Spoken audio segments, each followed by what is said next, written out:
I didn't know what to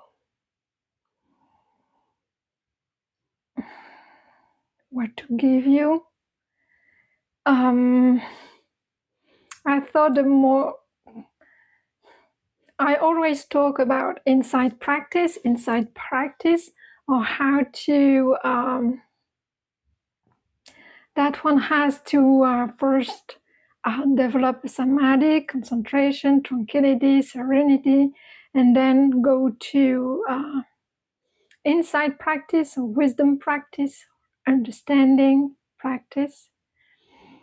But yeah, we've did it maybe once. I remember a video that I called Insight Practice. But I would like us to do it again.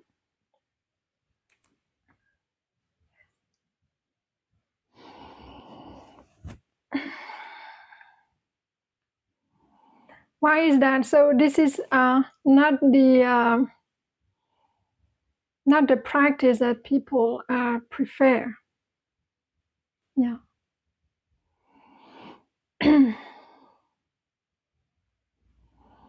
We prefer a good feeling of serenity, tranquility. So, but this is through the insight practice, through inquiry, that actually we gain understanding, and this is this understanding that actually will help us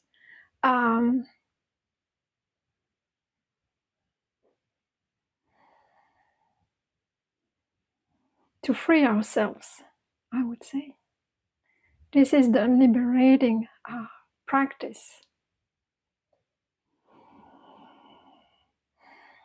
So how is it done? Well,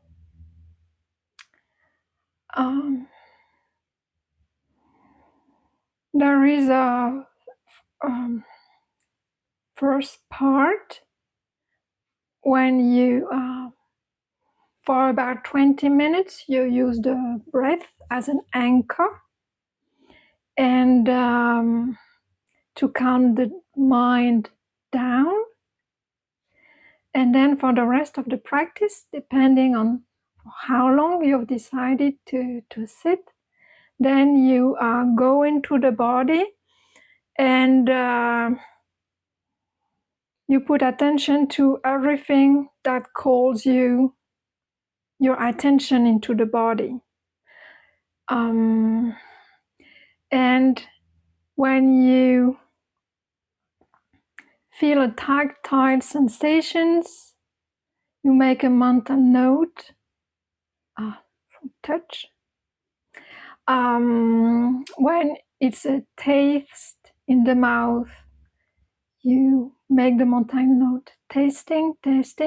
Of course, you can use your mother tongue. Don't have to do it in English, right? So for you in German, when you see anything, so it can be also visions in the third eye. It's not really seeing, but let's say, so you make the mental note seeing. When you hear something, same, hearing. When you smell something, smelling. Of course, you do that for all ordinary five senses, but also for thinking. When you start thinking about what you are feeling inside, then you just make the mental note thinking. All right. So you do that. You go inside, and each time you have tactile sensation, touching, hearing, seeing, smelling, and so on. So it's more or less just noticing when something hit one of the six sense door, right? So it's very trivial, very simple practice, and this is insight practice. And later, We can also go, maybe not today, but into the inquiry about the 3 characteristics of impermanence, non-self, and unsatisfactoriness.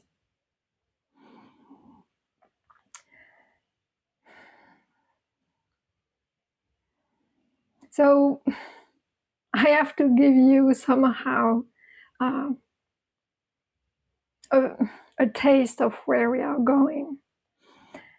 With this practice, one of the insights you might get is to really distinguish between what is the body, what we call materiality, and what is the mind, what we call mentality.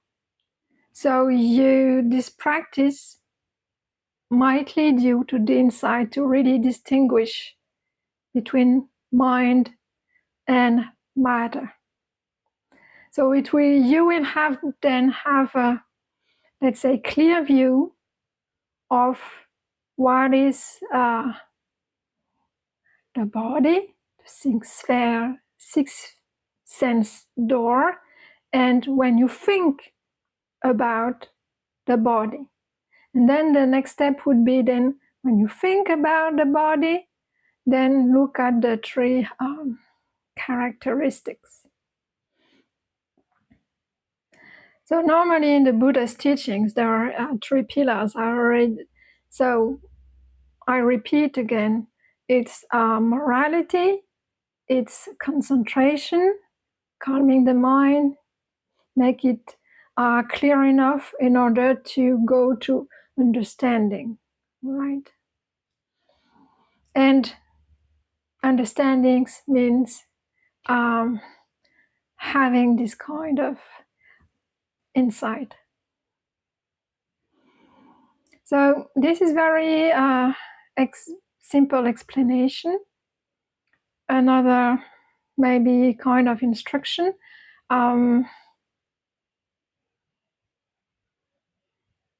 You can do this kind of practice. Normally you make this practice over the day, over the weeks, over the years, and as much as you can.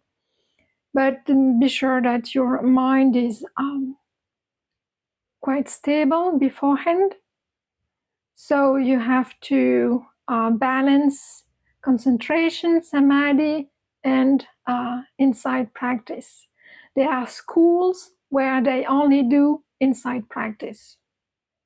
So they sit, they look inside. Okay, this is called the dry Vipassana.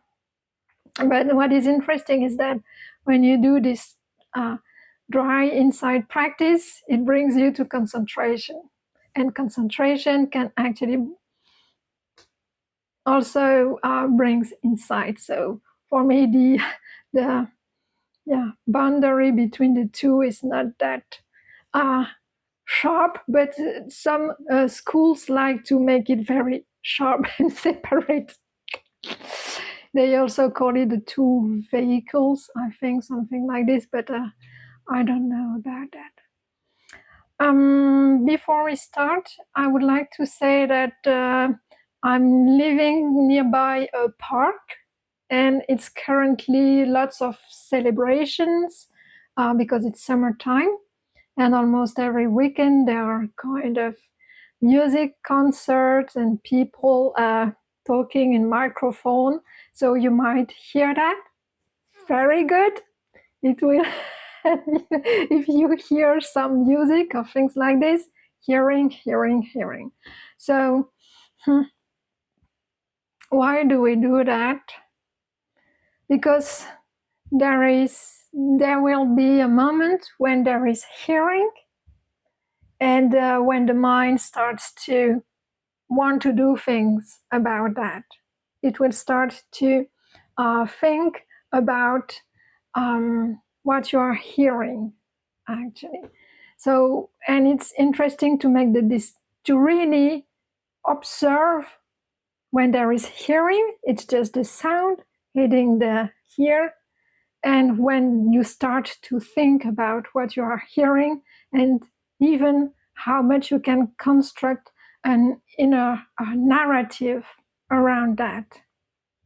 Okay, it could be how this is annoying, I cannot concentrate on my Insight practice, or this is way too loud, or if the music is if you like or recognize the music, then it can bring some memories back to you, and then you start to think about your own story. So I can hear them right now. Maybe the music will start with our Insight practice. And also I would like to cite, because I opened a page this morning just on my book, and there was this famous sutta of the Buddha, and I think it comes from the Bhaya Sutta, and this is the shortest instructions of the Buddha. And he was talking to this person named Bhaya, and he said, in the seen should be only the seen, in the heard should be only the heard, in the sense only the sensed, in the cognized only the cognized, and so on, for all the senses. So just notice when you hear something, and when you start to think about hearing, and when in your thinking there is some wish or desire to either keep it because it's pleasant, or to get rid of it because it's unpleasant. All right, so before we start, is there any questions regarding the instructions? Or is it clear? If it's clear, you thumb up. Okay. So, yeah, you might not like the practice, but all right, let's do it. I invite you. All right, let's do for about 20 minutes of just silent breathing through the belly area. You just put your attention on the belly,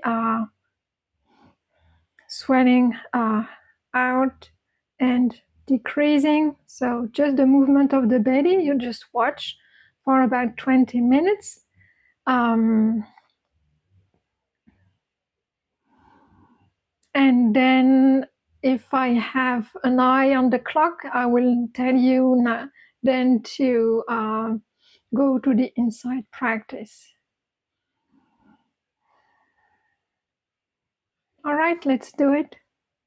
So you can sit or lie down as you prefer. Find a comfortable position. I will still recline because I still have only one leg working. I cannot cross properly. If you can cross legs on the cushion, then very good.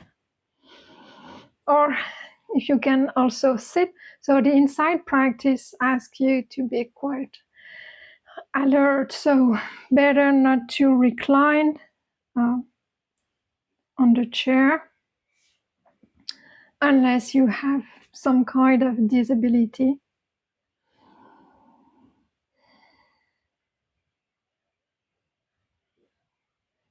Stay up straight spine.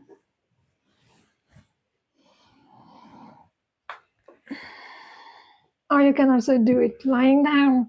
Lying down before you go to sleep, Insight practice, very good.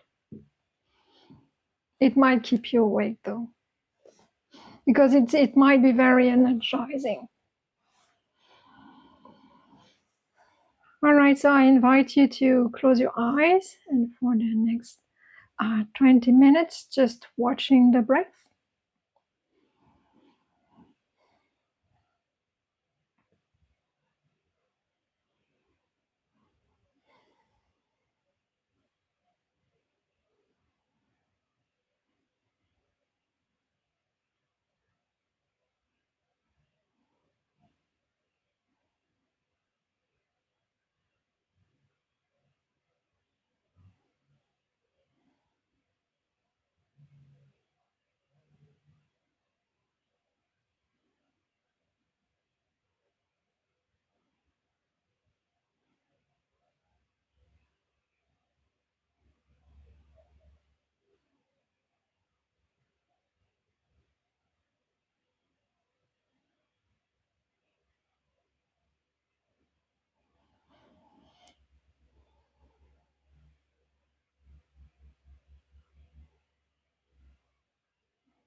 You can beforehand just relax different parts of the body, relax the neck, relax the face, relax the shoulders, bend down the arms on your lap.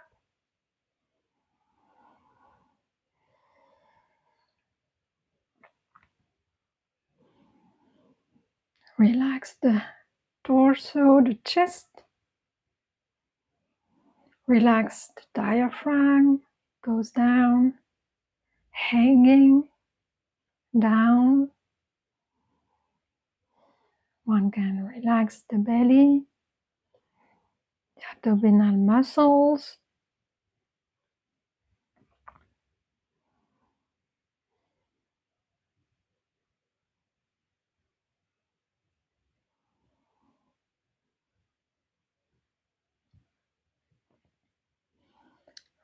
One relax the hip area. Can open them a bit. Relax the thighs, chin muscles, the ankle, the feet.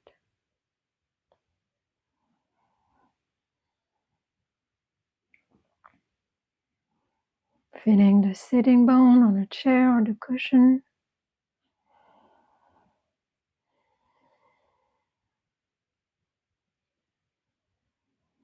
Feeling the belly, it's swelling while inhaling.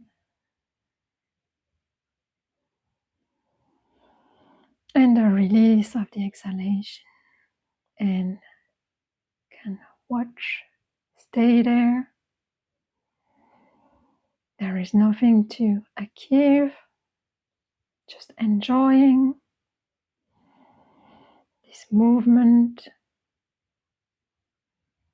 which is naturally produced. Don't have to interfere with it. Just watch it for a few minutes.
We can now switch to the insight practice. Whatever hit the 6 sense doors, we can make a mental note. We can add also if it's pleasant, unpleasant, neutral, and if there is any wanting to move, wanting to this pleasant feeling to go or to stay. Same with unpleasant.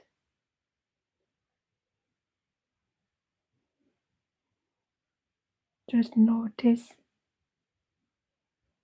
when it's arising and notice when it's vanishing.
If the mind wanders, you bring it back into the body.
If the mind wanders, you bring it back to exploration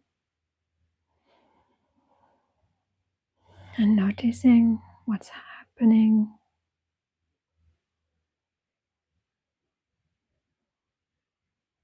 Making mental notes of hearing, tasting, thinking, wanting, pleasant and pleasant, neutral.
If the mind wanders, you bring it back at work into the body.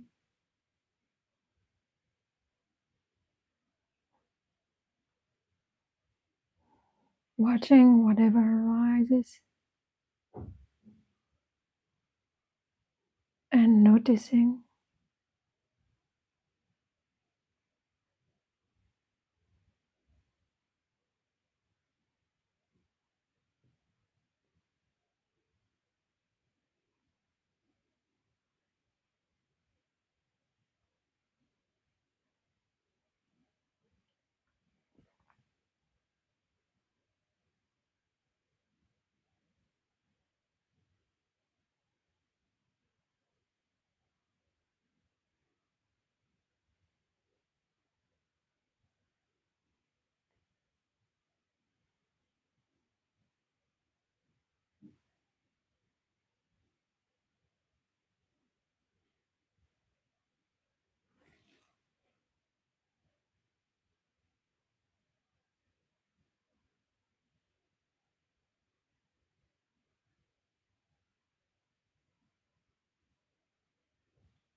And whenever you are ready, I invite you to slowly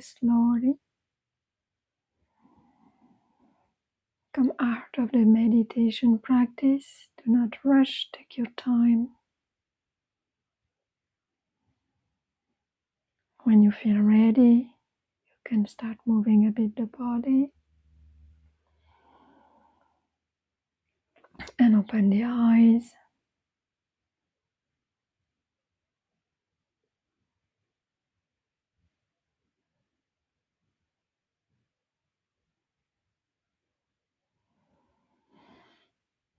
Maybe relax your legs.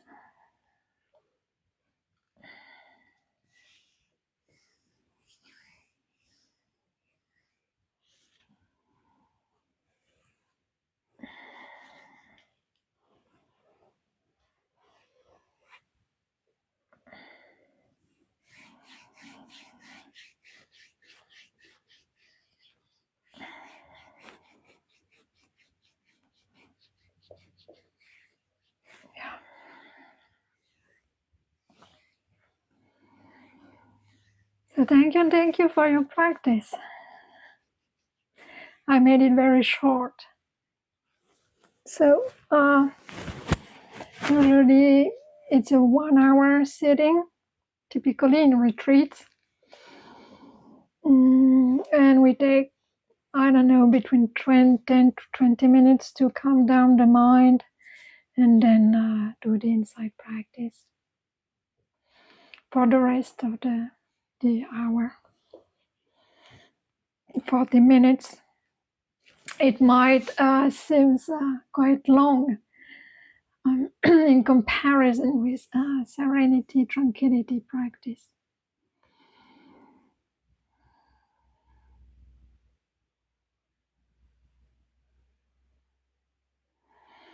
With this kind of practice, we start to dismantle what is really happening into the body and what's happening in the mind, and there is a kind of link in between. At what point or what is the reason why the mind starts to lights up, let's say. And also you will, with further practice, you will see how a sensation in the body is transformed into my body, me, and I want to do this. So this is this kind of mechanism or process that we would like to see clearly, to understand in order to be disenchanted with it, to kind of let it go. And once you understand how, from a physical sensation, you create my hand, my body, myself, and I want to do it, something with it, because I want that or because I don't want that. This is the clinging and the craving, which is a kind of link in between the two. And once we start to recognize that, then we are able to kind of cut or let go of the process that makes you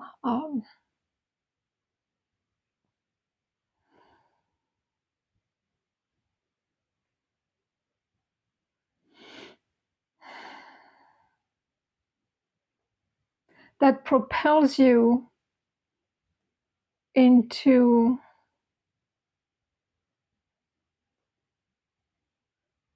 aversion and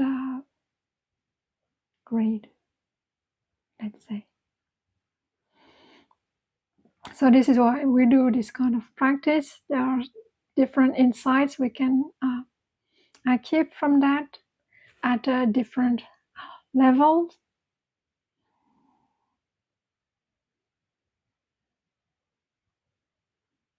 And of course, there are, at some point, the more we realize what is materiality, what is mentality, at some point we can get very scared about what we are discovering, because we are realizing that we are not a kind of solid identity, but we start to see that our experience is made of what we call conditioned phenomena that are arising and passing away.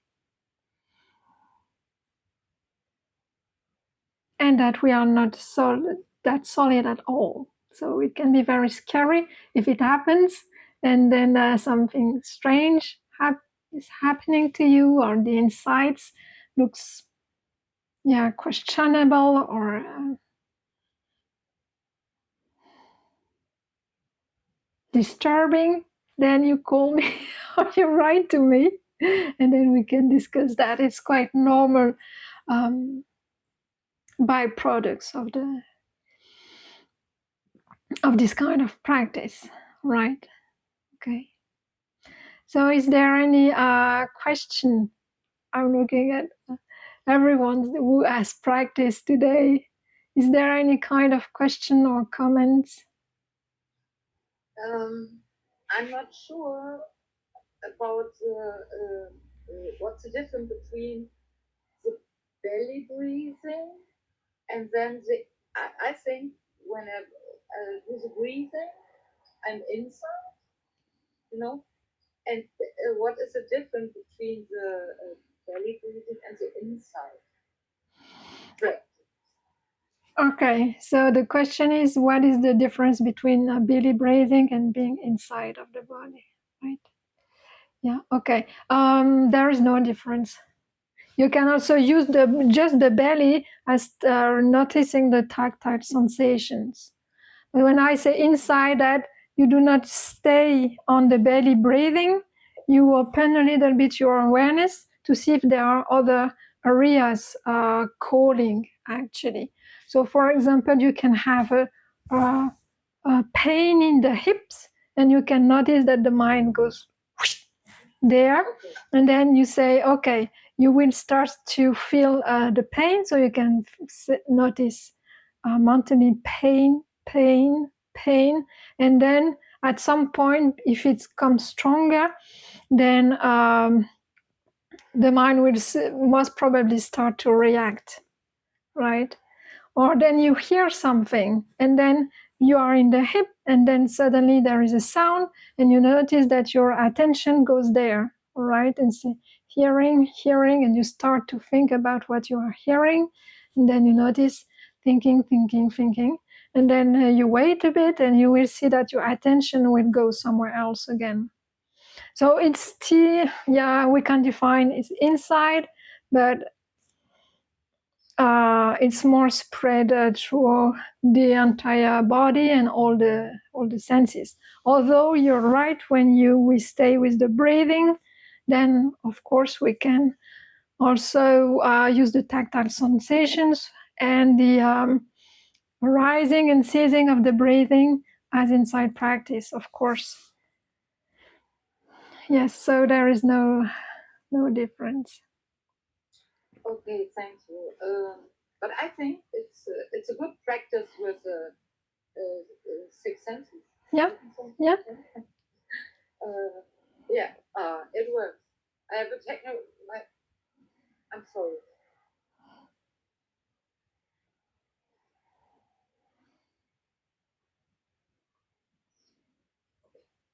Okay. So if you keep practicing it and you have any questions, then you can, of course, write to me anytime. Okay. Thank you for your comment. All right. Is there any other question?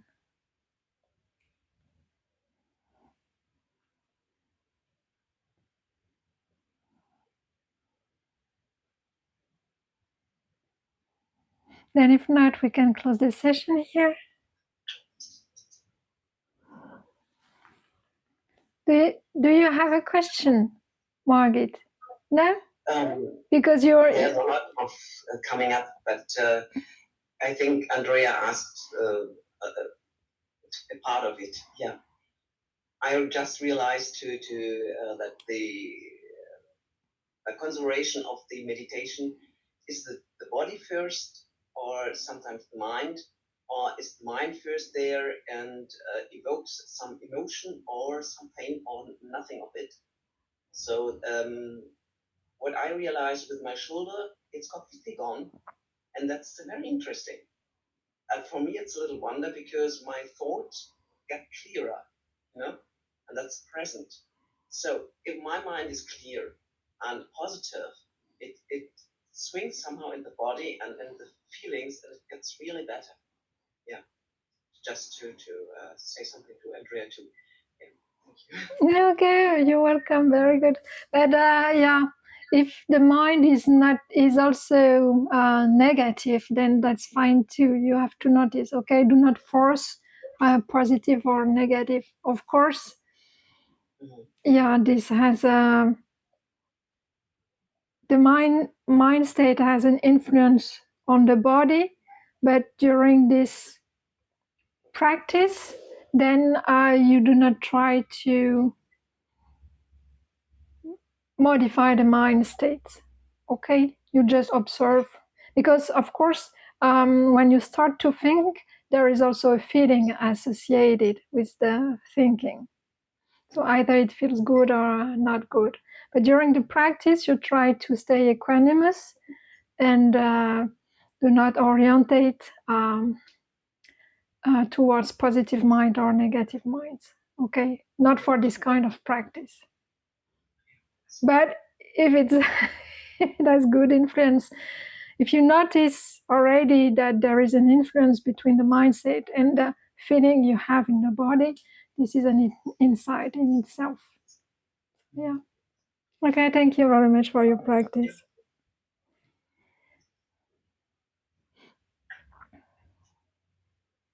So I'll stay here for a few minutes until everyone leaves. If you have any questions, or if you want just to stay, then please stay. If you want to leave, please leave. All right. Thank you for your practice again, Rain. Thank you.